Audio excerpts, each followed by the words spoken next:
A massive alien warship descended into Earth's orbit, its shadow stretching across the sky like a dark curtain.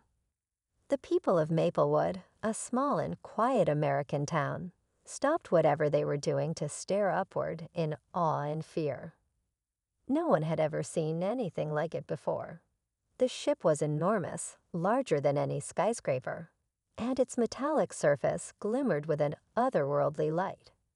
It hovered silently above the clouds, as if studying the planet below. The townspeople whispered nervously among themselves.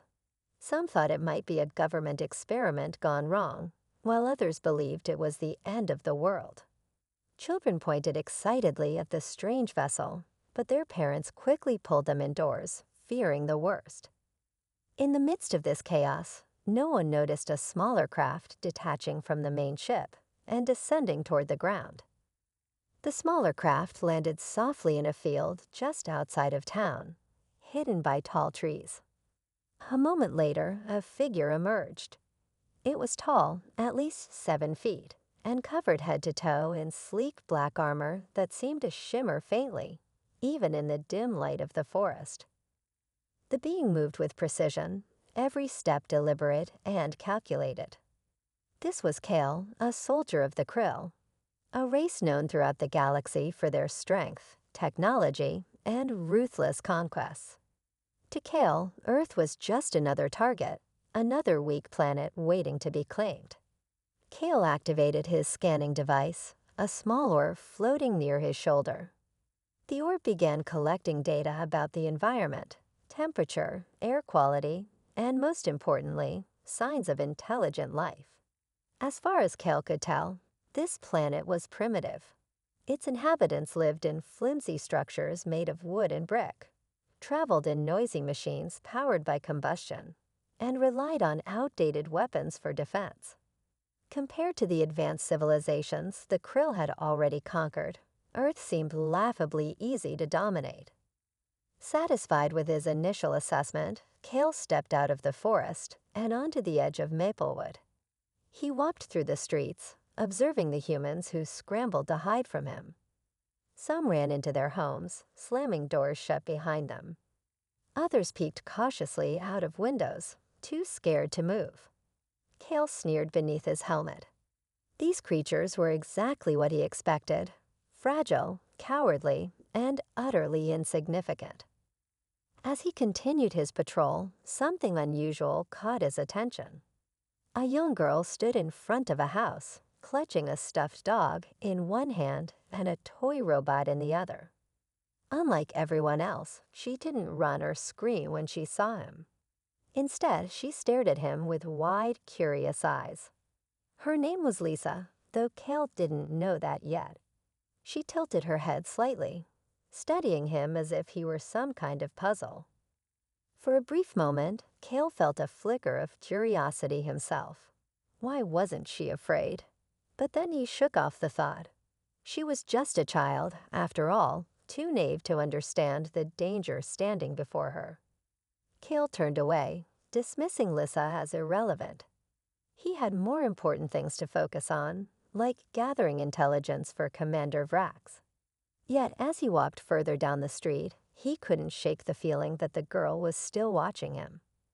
When he glanced over his shoulder, sure enough, there she was, trailing behind him at a safe distance. Her presence annoyed him, but not enough to make him stop and confront her. After all, what harm could a human child possibly do? Little did Kale know, this seemingly insignificant encounter would change everything, not just for him, but for the fate of Earth itself. Kale continued his slow march through the streets of Maplewood, his heavy boots thudding against the pavement. The townspeople who had dared to peek outside quickly retreated when they saw him approaching. Doors slammed shut, curtains were drawn tightly, and the once bustling neighborhood fell eerily silent. Yet despite the fear rippling through the air, one small figure remained undeterred. Lisa, the curious 8-year-old girl with messy blonde hair and a bright red jacket, trailed behind him, her stuffed dog tucked under one arm and her toy robot clutched in her other hand. Kale could hear her footsteps, soft but persistent, as she followed him from a distance. At first, he ignored her, assuming she would grow bored and leave. But minutes turned into an hour, and still she stayed close, always just a few paces behind. It was strange. No human adult had dared to approach him, yet this child showed no fear. Her boldness intrigued him, though he refused to admit it. To Kale, humans were supposed to be weak and cowardly, easily intimidated by his towering presence and advanced armor. This girl didn't fit that image at all.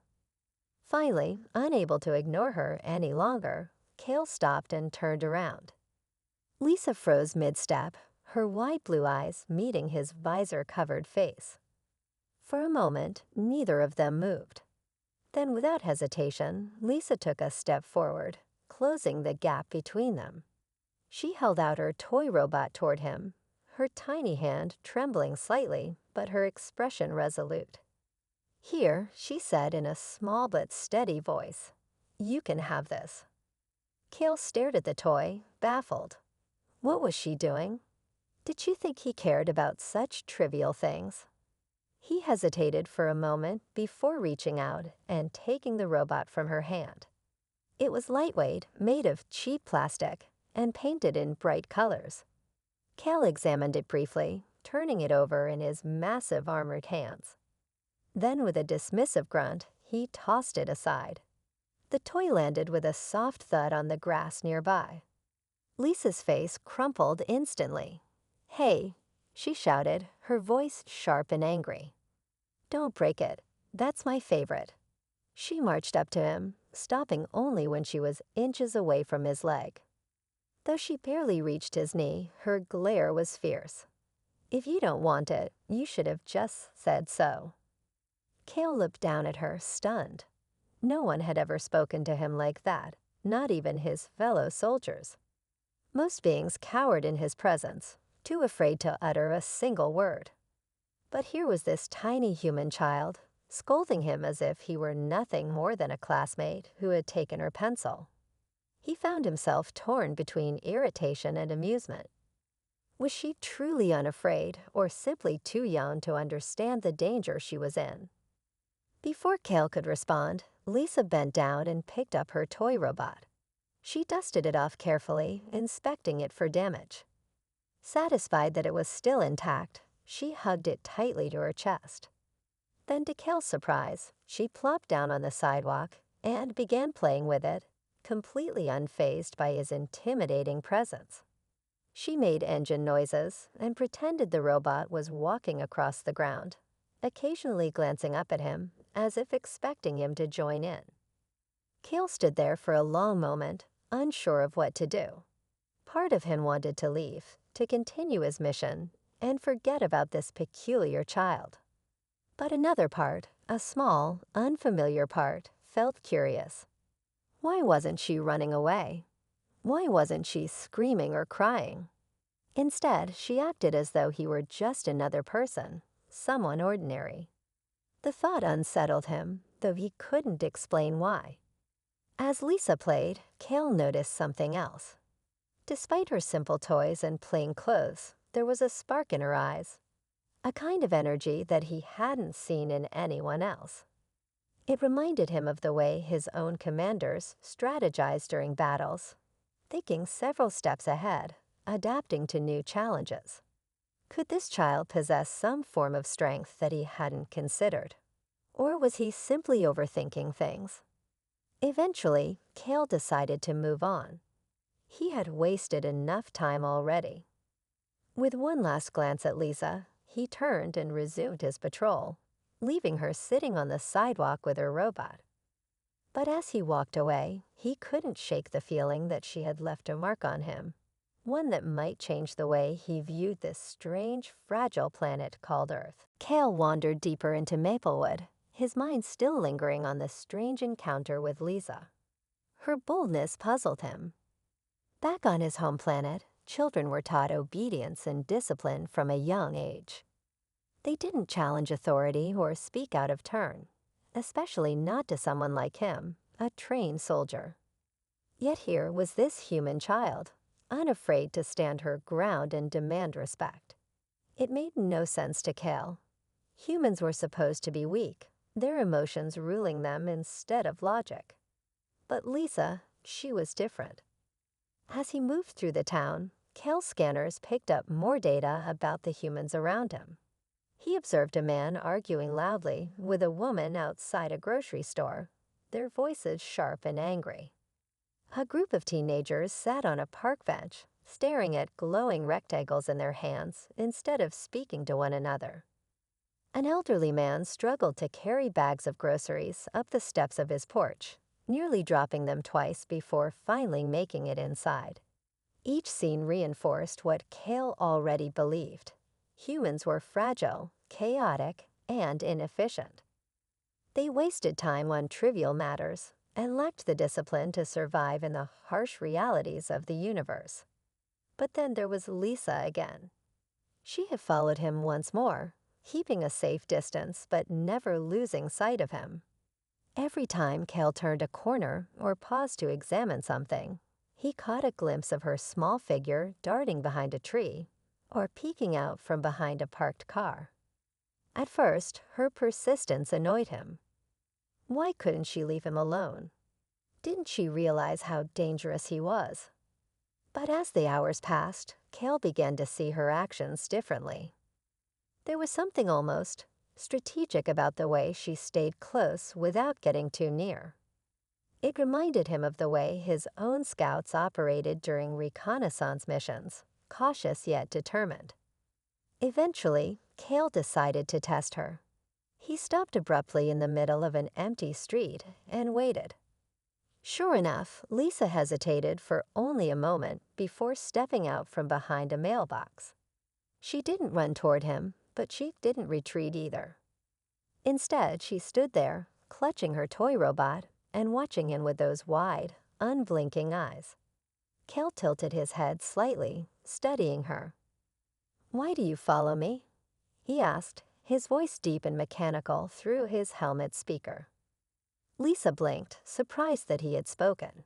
For a moment, she seemed unsure how to respond. Then, after a pause, she shrugged. "I don't know," she admitted. "You're interesting." "Interesting?" Kale repeated, the word unfamiliar on his tongue. No one had ever described him that way before. To his people, he was a weapon, a tool designed for destruction. Interesting was not a label he associated with himself. "Yeah," Lisa said, taking a cautious step forward. "You're big and shiny, and you came from space. That's cool." She grinned, revealing a gap where one of her front teeth used to be. "Are you a superhero?" Kale frowned, or at least, that's what it looked like beneath his helmet. "No," he replied flatly. "I am a soldier." Oh, Lisa's smile faded slightly, but only for a moment. "Well, soldiers are kind of like superheroes, right? They protect people and stuff." Kale stared at her, dumbfounded. Protect people. That wasn't his mission here. His orders were clear. Assess Earth's defenses, determine its value, and prepare it for conquest. If anything, he was here to destroy, not to protect. But Lisa's innocent assumption struck a chord within him, a faint, nagging doubt that he quickly pushed aside. Before he could say anything else, the sound of engines roared in the distance. Both Kale and Lisa turned to see a line of police cars speeding down the street, their sirens blaring. Sheriff Daniel Carter led the convoy, his face grim as he spotted the towering alien. The vehicles screeched to a halt, forming a loose circle around Cal. Officers poured out, aiming rifles and shouting commands. "Stay back," one of them yelled, though his voice wavered with fear. "Don't move." Kale straightened, his armor gleaming ominously in the sunlight. He scanned the armed humans, unimpressed by their primitive weapons. These were the best defenders Earth had to offer. Pathetic. He raised a hand, ready to activate his energy shield just in case they fired. But before anyone could make a move, Lisa ran forward, positioning herself between Kale and the officers. "Stop," she shouted, her voice cutting through the tension like a knife. "Don't hurt him." The sheriff froze, his gun still aimed at Kale. "Kid, get out of the way," he barked. "That thing is dangerous." "He's not dangerous," Lisa insisted, glaring at the sheriff with surprising fierceness. "He's nice. He didn't break my robot, even though I gave it to him." Kale watched the exchange silently, his thoughts swirling. Nice? He wasn't sure if he had ever been called that before. And yet, Lisa's words carried weight, not because they were true, but because she believed them so strongly. For the first time in his life, Kale felt something he couldn't quite name. It wasn't fear or anger, but something softer, more complicated. Something that made him question everything he thought he knew about strength and weakness. The standoff between Kale and the officers stretched on, the tension thick enough to cut with a knife. Lisa stood her ground, arms spread wide, as if trying to shield the towering alien behind her. Her small frame looked even tinier next to the armed adults, but there was no trace of fear in her voice or posture.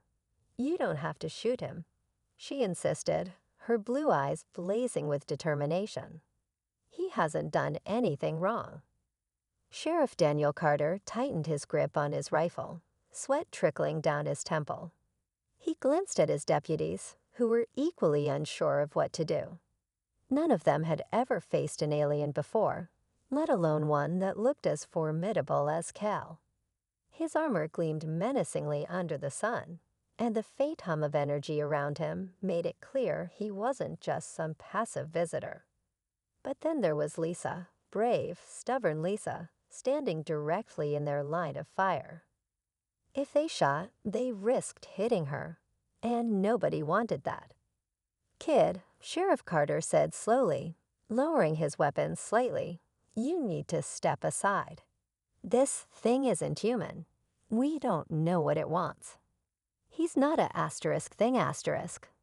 Lisa snapped back, stamping her foot for emphasis. "His name is Kale, and he's nice. He didn't hurt me, so why are you acting like he's bad?" Kale listened silently, his head tilted slightly as he processed the scene. Humans were strange creatures. They claimed to value bravery, yet here they were, trembling at the sight of him. Their weapons were crude compared to Krell technology, and yet they pointed them at him without hesitation. And then there was Lisa, defending him despite knowing nothing about him. Why would she do that? It didn't align with anything he understood about survival or logic. Before anyone could respond, Lisa turned around and looked up at Kale.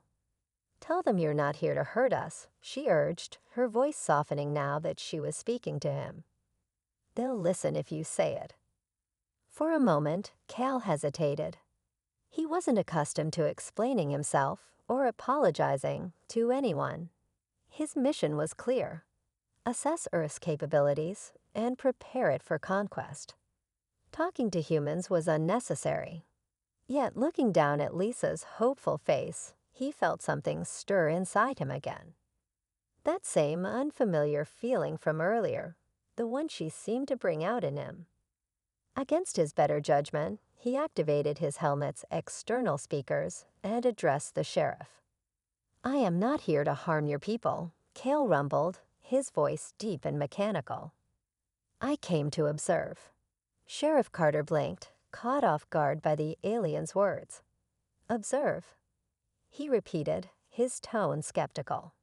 "That ship of yours doesn't look like it's here for sightseeing." Kale didn't respond immediately. Instead, he reached down and picked up Lisa's toy robot, which had fallen near his feet during the commotion. Holding it carefully in his massive hand, he extended it toward her. "Take this," he said simply. "It does not belong to me." Lisa beamed, taking the toy back with both hands. "See," she said triumphantly, turning to the sheriff. "He gave my robot back. He's not scary at all." The officers exchanged uneasy glances. While Lisa's trust in Kale was unwavering, they weren't ready to lower their guard completely. Still, this situation had shifted. With Lisa standing between them and no immediate threat presented, the group decided to retreat for now. Sheriff Carter nodded stiffly at Kale. "All right," he muttered. "But if you try anything funny, we won't hesitate to act." With that, the police cars drove away, leaving Kale and Lisa alone once more. As soon as they were gone, Lisa spun around and grinned up at him. "You did great," she exclaimed. "They'll leave you alone now." Kale stared at her, unsure how to react. Great? Was that what humans called avoiding conflict? In his experience, strength was shown through dominance, not restraint. But Lisa seemed genuinely pleased with how things had turned out. She grabbed his armored finger with both hands and tugged lightly. "Come on," she said. "I want to show you something." Reluctantly, Kale allowed himself to be led away. Lisa took him to a nearby playground, where swings swayed gently in the breeze and colorful murals decorated the walls. She climbed onto one of the swings and began pumping her legs, giggling as she soared higher and higher. When she noticed Kale standing awkwardly to the side, she called out, "Don't you have swings on your planet?" Kale shook his head. "No." "Well, come try it," she urged, jumping off and running over to him. "It's fun."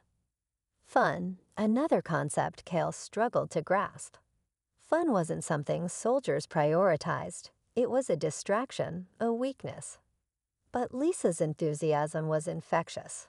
Slowly, cautiously, he approached the swing set and sat down, his heavy armor creaking under his weight. Lisa laughed and pushed him gently, marveling at how high he went despite his size. As the swing moved back and forth, Kale found himself doing something he hadn't done in years, smiling. It was small and fleeting, hidden beneath his helmet, but it was there. For the first time since arriving on Earth, he wondered if maybe, just maybe, there was more to these humans than he had assumed. Over the next few days, Lisa and Kale formed an unlikely bond. The alien soldier, who had once dismissed humans as weak and insignificant, found himself drawn to the curious child. Every morning, she would wait for him near the edge of the forest where his ship was hidden, bringing small gifts like drawings or snacks she had saved from breakfast. At first, Kale didn't understand why she bothered. He wasn't her friend, he was an outsider, a soldier sent to evaluate her planet for conquest. But Lisa didn't care about any of that. To her, he was just someone new to learn from, someone different. One day, Lisa arrived carrying a piece of paper covered in colorful scribbles. "I made this for you," she said proudly, holding it up for him to see.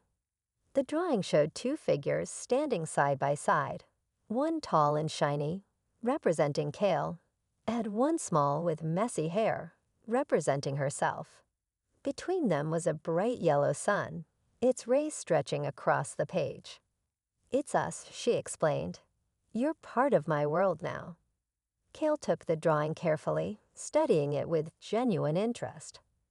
Art was not something he had encountered often on his missions. His people valued efficiency and logic above all else. Creativity was seen as frivolous. Yet there was something powerful about Lisa's simple picture. It captured emotions and connections in a way words couldn't. For the first time, Kale felt a flicker of doubt about his mission. Was Earth truly as primitive as he had been told? Or was there something here, something intangible, that his commanders had overlooked? As they spent more time together, Lisa began teaching Kale things about human life. She showed him how to skip rocks on the surface of a nearby pond, giggling every time he accidentally sent a stone sinking straight to the bottom instead of skimming it across the water. She taught him the rules of tag, running circles around him until he finally managed to catch her, though she claimed he cheated because of his long legs. And when evening fell, she brought him to her favorite spot, a hill overlooking the town, and pointed out constellations in the night sky. "See that one?" she asked, tracing shapes with her finger. "That's Orion. My dad says it's a hunter. Do you have hunters where you come from?" Kale nodded slowly. "Yes," he replied, "but our hunters are different." Lisa tilted her head, intrigued. "Different how?" "They do not play games," Kale said quietly. "They fight. They conquer." Lisa frowned, clearly confused. Why would anyone want to do that? Fighting sounds scary. "It is necessary," Kale answered, though his voice lacked conviction. Even as he spoke, he thought about the lessons Lisa had unknowingly taught him. Humans were fragile, yes, but they also created beauty. In their art, their laughter, their willingness to share even with strangers. Strength wasn't always about power or domination. Sometimes it came from connection, from working together. Their peaceful routine was shattered one afternoon when another alien craft descended into Maplewood. This one was sleek and silver, shaped like a blade cutting through the air. It landed silently in the same field where Cal's ship was hidden, and moments later, a second Krell soldier emerged. His armor was identical to Cal's, but his demeanor was colder, harsher. This was Zerk, a scout sent by Commander Vrax to investigate why Cal hadn't reported back yet. When Zerk spotted Lisa playing with Cal near the playground, his expression twisted with disgust. "What is this?" he demanded, striding toward them. "You've grown soft, Cal. Associating with these primitives. Pathetic." Cal stepped forward, placing himself between Zerk and Lisa. "Leave them alone," he growled. "They are not your concern." Zerk sneered. "Earth is weak. Its people deserve to be wiped out or enslaved. You know this. Why are you protecting them?" Before Kale could respond, Lisa stepped out from behind him. Her face was pale, but her voice was steady. "He's helping us," she said firmly. "And we're helping him. So go away." Zerk laughed, a cold metallic sound. "Helping each other? How quaint. You'll regret this, Kale." With that, he raised his weapon, aiming directly at Lisa. Kale reacted instantly, activating his energy shield and pushing Lisa safely behind him. "Run," he ordered, his voice sharp. But Lisa didn't move. Instead, she clutched her toy robot tightly. Her eyes locked on Zerk with a mix of fear and defiance. The tension between the two soldiers crackled like lightning. Kale knew what was coming next, a fight. And this time, it wouldn't end peacefully. The air grew heavy as Zerk raised his weapon, its tip glowing with a dangerous blue light. Kale stood firm, his energy shield humming softly as it blocked the path between Zerk and Lisa. The two alien soldiers locked eyes, their armor reflecting the tension of the moment. To Kale, this wasn't just about protecting Lisa. It was about proving something to himself. He had spent his entire life following orders, believing that strength meant domination and destruction. But Lisa had shown him another way, one he couldn't ignore anymore. "Move aside, Kale," Zerk snarled, his voice cold and mechanical. "This child is irrelevant. Your duty is to the krill, not these weaklings." Kale didn't respond immediately. Instead, he glanced over his shoulder at Lisa, who stood frozen behind him. Her hands were trembling, but her expression remained resolute. She trusted him, trusted that he would keep her safe. That trust weighed more on Cal than any order from Commander Vrax ever could. Turning back to Zerk, Kale spoke firmly. "I won't let you hurt her." Zerk's sneer deepened. "You're a disgrace to our kind. If you won't step aside, I'll remove you myself." With that, Zerk fired his weapon. A bolt of energy shot toward Kale, striking his shield with a loud crackle. Sparks flew as the impact rippled across the barrier, but Kale held his ground. Without hesitation, he activated his own weapon, a sleek bladed arm attachment, and lunged forward. The two soldiers clashed in a burst of speed and power, their movements almost too fast for human eyes to follow. Lisa watched in horror as the fight unfolded. She wanted to run, to hide like everyone else probably would have done. But she couldn't bring herself to leave Kale behind. Instead, she clutched her toy robot tightly and forced herself to think. There had to be a way to help him. She remembered how he had listened when she explained things, how he seemed curious about human ideas. Maybe there was something she could do to turn the tide. While the battle raged on, Lisa noticed something strange about Kale's armor. A faint crack ran along the side of his chest plate, barely visible unless you looked closely. It must have been damage from earlier missions, something Kale hadn't repaired yet. An idea sparked in her mind. Humans weren't strong like the krill, but they were good at solving problems. They used tools and teamwork to overcome challenges. Could she find a way to exploit that crack? Leaving her spot near the playground, Lisa sprinted toward her house. Her father kept a toolbox in the garage, filled with wrenches, screwdrivers, and other gadgets. She rummaged through it quickly, grabbing whatever seemed useful.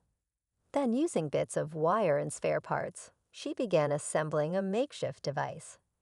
It wasn't perfect, and she didn't fully understand how it worked, but she hoped it would be enough. Back at the battlefield, Kale was struggling. Zerk was relentless, his attacks precise and brutal. Even though Kale's armor was designed to withstand immense force, the constant barrage was taking its toll. The crack in his chest plate widened slightly, and his movements became slower, heavier. Zerk noticed too and smirked. "Your time is up, traitor," he said, aiming another charged shot directly at Kale's damaged armor. Just as Zerk fired, Lisa appeared again, holding her improvised gadget. "Kale," she shouted, throwing the device toward him. Instinctively, Kale caught it mid-fight, his fingers closing around the small object. For a split second, he hesitated. What was this? Was it safe? But then he saw the look in Lisa's eyes, determined, hopeful, and made a decision. Trusting her completely, he pressed the device against the crack in his armor. A surge of energy erupted from the gadget, spreading outward and temporarily disabling Kale's suit. His armor went dark, leaving him exposed and vulnerable. Zerk paused, stunned by what had just happened. Before he could react, Kale dropped his weapons and tackled Zerk to the ground, pinning him down with sheer physical strength. Though his armor was offline, Kale's training and instincts kicked in. With one swift motion, he disarmed Zerk and smashed the other soldier's weapon into pieces. Breathing heavily, Kale stood over Zerk, who glared up at him with pure hatred. "You've betrayed us," Zerk spat. "Commander Vrax will hear of this." "And I'll face the consequences," Kale replied evenly. "But I won't let you harm these people." For a long moment, neither of them moved. Then, with a growl of frustration, Zerk activated his wrist communicator and vanished in a flash of light, retreating to his ship. The threat was over for now. Kale turned to Lisa, who was standing nearby, her face pale but triumphant. "Did it work?" she asked nervously. Kale nodded, looking down at the cracked armor and then back at her. "It did. Thank you." Lisa smiled, relief washing over her. In that moment, Kale realized something profound. Strength wasn't always about weapons or armor. Sometimes it came from trust, creativity, and the courage to stand up for what was right, even if it meant breaking the rules. Kale knelt on the ground, his damaged armor sparking faintly as he examined the crack Lisa's device had exposed. The fight with Zerk had drained him, not just physically, but mentally.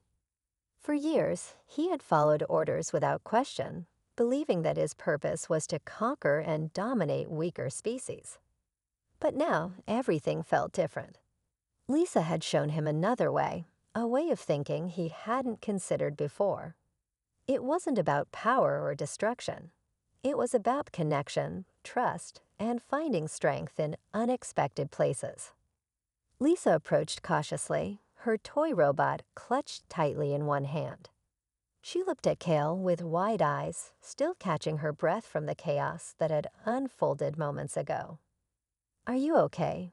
she asked softly, her voice trembling slightly. Kale nodded slowly, his helmet tilting down to meet her gaze. "I am fine," he replied. "Thanks to you." Lisa smiled, though her cheeks flushed with embarrassment. I didn't want him to hurt you, or anyone else." Her words lingered in the air between them. Kale stared at her for a long moment, trying to process what she had done, and why. Humans were fragile, yes, but they were also resourceful. They adapted, worked together, and found solutions even when faced with overwhelming odds. Lisa was proof of that. She hadn't relied on brute force or advanced technology to help him. Instead, she had used her creativity and determination to make something out of nothing. To Kale, it was extraordinary. "Why did you do it?" Kale asked finally, his deep voice softer than usual. "You risked your life for me. Why?" Lisa shrugged, brushing a strand of messy blonde hair out of her face. "Because you're my friend," she said simply. "Friends help each other, right?" The word friend struck Kale like a blow. Friends weren't part of his world, or at least they hadn't been until now. Soldiers of the Krill didn't form bonds. They followed orders, completed missions, and moved on. Emotions were seen as weaknesses, distractions that could cost lives. Yet here was this human child, calling him a friend without hesitation. It made no sense, and yet it felt right. Before Kale could respond, the sound of distant engines broke the silence. Both he and Lisa turned to see Sheriff Daniel Carter and his deputies pulling up in their patrol cars once again. This time, however, they weren't alone. A small crowd of townspeople had gathered behind them, curious and cautious. Some carried makeshift weapons, baseball bats, gardening tools, anything they thought might protect them if things turned violent again. Sheriff Carter stepped forward, his rifle lowered but ready. "What happened here?" he demanded, glancing between Kale and the remnants of Zerk's weapons scattered across the ground. "Who was that guy who showed up?" Kale stood slowly, his towering frame casting a shadow over the group. "He was another scout," Kale explained, "sent by my commander to ensure I completed my mission." "And did you?" Carter asked, narrowing his eyes. "Did you finish whatever it is you came here to do?" Kale hesitated. His mission, to assess Earth's defenses and prepare it for conquest, hadn't changed. Not officially, anyway. But after everything that had happened, he couldn't bring himself to follow through. Lisa had changed him in ways he couldn't explain. Her kindness, her bravery, her unwavering belief in doing the right thing. It all challenged everything he thought he knew about strength and weakness. "No," Kale said finally, "I will not harm your planet." The sheriff blinked, clearly surprised by the answer. "Why should we believe you?" he asked. "How do we know you're not lying?" "You don't," Kale admitted. "But I give you my word. I have seen enough of your people to know that Earth is more than it seems." Lisa tugged on Kale's arm gently, drawing everyone's attention. "He means it," she said confidently. "He saved me. He helped us." The townspeople murmured among themselves, unsure what to make of the situation. While some still eyed Kale warily, others seemed willing to trust Lisa's judgment. After all, she had stood up to him when no one else dared. If she believed he was telling the truth, maybe they should too. As the tension eased, Kale turned back to Lisa. "Thank you," he said quietly. "For trusting me. for helping me see what I couldn't on my own. Lisa grinned, her earlier fear replaced by pride. That's what friends are for, she said again. Cale nodded, feeling a warmth spread through him, a sensation he hadn't experienced in years. It wasn't victory or triumph, but something deeper, something real. And for the first time since arriving on Earth, he understood that true strength wasn't about conquering others. It was about protecting those who couldn't protect themselves, and learning to trust in return. The days that followed were unlike anything Cale had ever experienced. Word of his decision to protect Earth spread quickly through Maplewood, thanks in part to Lisa's insistence on telling everyone she met. At first, the townspeople remained cautious, unsure whether they could truly trust the towering alien. But as time passed and Cale continued to show no signs of hostility, their fear began to fade. Some even went so far as to offer him food or small gifts, a gesture Cale found both puzzling and touching. Lisa became his constant companion, introducing him to more aspects of human life. She took him to the library, where he marveled at the rows of books filled with stories, knowledge, and ideas. "We don't just fight," she explained, flipping through the pages of a picture book about space exploration. "We dream too." Cale listened intently, absorbing her words. To him, dreaming had always seemed impractical, a waste of time better spent preparing for battle. But now he saw it differently. Humans dreamed because they believed in possibilities, because they hoped for a better future. It was another piece of their strength, one he hadn't understood before. One evening, as the sun dipped below the horizon, Lisa led Cale to her favorite spot on the hill overlooking the town. They sat together in silence, watching the stars appear one by one. "Do you miss your home?" Lisa asked after a while, her voice soft. Cale hesitated, considering the question. "I do not know," he admitted. "It is all I have ever known." But he paused, searching for the right words. "Earth feels different, like there is something here worth fighting for." Lisa smiled, leaning against his armored arm. "That's because there is," she said simply. "People here care about each other. Even strangers help if someone's in trouble. You'll see." Her faith in humanity touched Cale deeply. Yet despite her optimism, he knew the danger wasn't over. Zerk would report back to Commander Vrax, and it was only a matter of time before reinforcements arrived. The Krill wouldn't abandon their plans for Earth, not without a fight. Cale couldn't stay hidden forever. Eventually, he would have to face his own people. And when that day came, he wasn't sure what he would do. As if sensing his unease, Lisa looked up at him. "What's wrong?" she asked. Cale sighed, the sound low and mechanical through his helmet. "My commander will not stop," he said. "They will come for Earth, and I cannot stop them alone." Lisa frowned, her brow furrowing in thought. Then, after a moment, her face brightened. "You won't be alone," she declared. "We'll help you." Cale shook his head. "You cannot fight them. They are stronger than me." "But you're smarter," Lisa countered. "And we're good at working together. Remember how I helped you fix your armor? We can figure this out too." Her confidence was contagious, and for the first time, Cale allowed himself to consider the possibility. Humans might not have advanced weapons or technology, but they had something else. Resilience. They adapted, improvised, and refused to give up, even when the odds were against them. Maybe, just maybe, that would be enough. Over the next few days, Cale worked with Lisa and a small group of townspeople to prepare for the inevitable confrontation. Using scraps from junkyards and abandoned equipment, they built crude defenses around the outskirts of Maplewood. Sheriff Carter organized patrols, ensuring everyone stayed alert. Meanwhile, Lisa kept Cale grounded, reminding him why they were doing this. not for power or revenge, but to protect the people they cared about. Then one night, the sky lit up with an eerie glow. A fleet of krill ships descended into orbit, their presence unmistakable.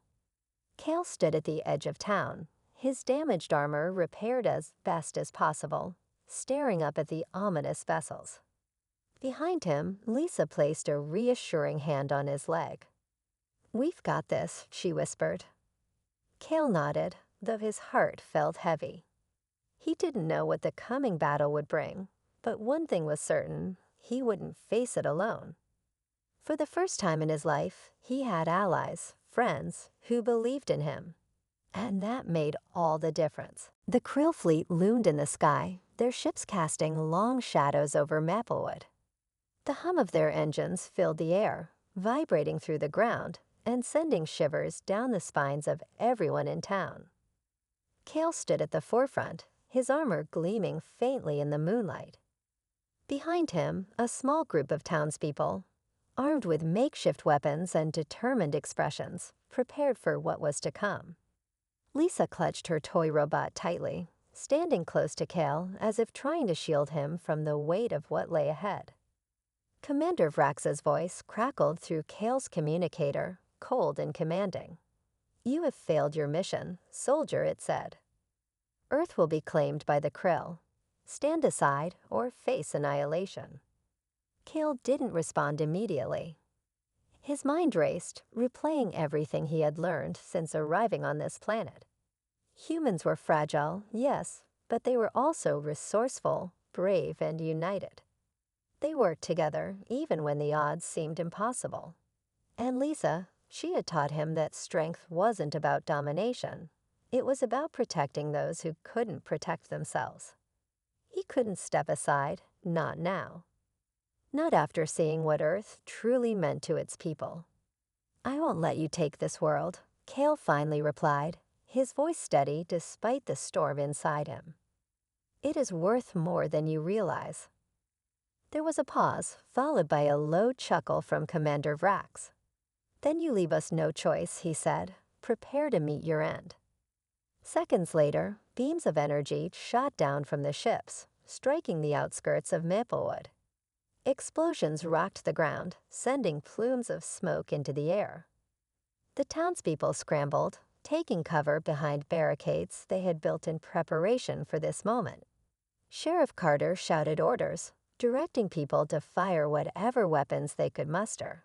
Rocks, arrows, and even fireworks flew toward the advancing krill soldiers, doing little damage but buying precious time.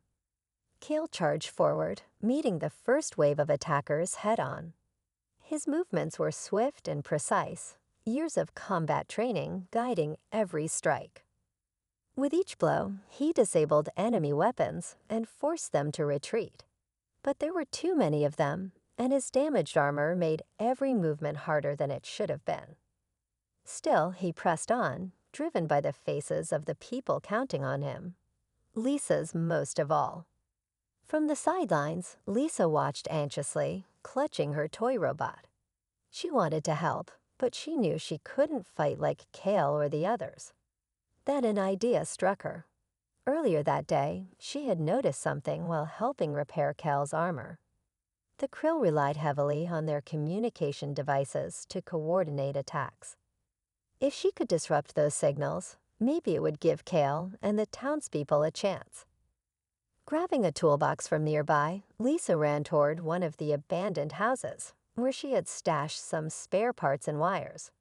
Her hands trembled as she worked, piecing together a crude device designed to emit interference waves. It wasn't perfect, but it was all she had. As soon as it was ready, she climbed onto the roof of the house, aiming the gadget toward the largest krill ship. "Please work," she whispered, pressing the button. At first, nothing happened. Then a high-pitched whine echoed across the battlefield, and the krill soldiers froze, their movements jerking erratically. Their weapons sputtered, firing randomly before shutting down completely. Confusion spread among their ranks as their coordination fell apart. Kale seized the opportunity, rallying the townspeople to push forward. Together, they overwhelmed the disoriented Krill, forcing them back toward their ships. One by one, the alien soldiers retreated, boarding their vessels and ascending into the sky. Within minutes, the fleet disappeared, leaving behind only silence and the smell of smoke. As the dust settled, Lisa climbed down from the roof and ran to Kale, tears streaming down her face. "Did we win?" she asked, her voice trembling. Kale knelt down, placing a hand gently on her shoulder. "Yes," he said softly. "We did." For the first time, Kale felt a sense of peace. He had defied his commanders, protected a world he once saw as weak, and discovered a strength within himself he never knew existed. Earth wasn't just another target. It was home to people who cared, who fought together, and who refused to give up. And because of them, Kale had changed forever. The morning after the battle dawned bright and clear, as if the world itself was celebrating. Smoke still lingered in the air, and the streets of Maplewood bore the scars of conflict. Broken barricades, scorched patches of grass, and shattered windows.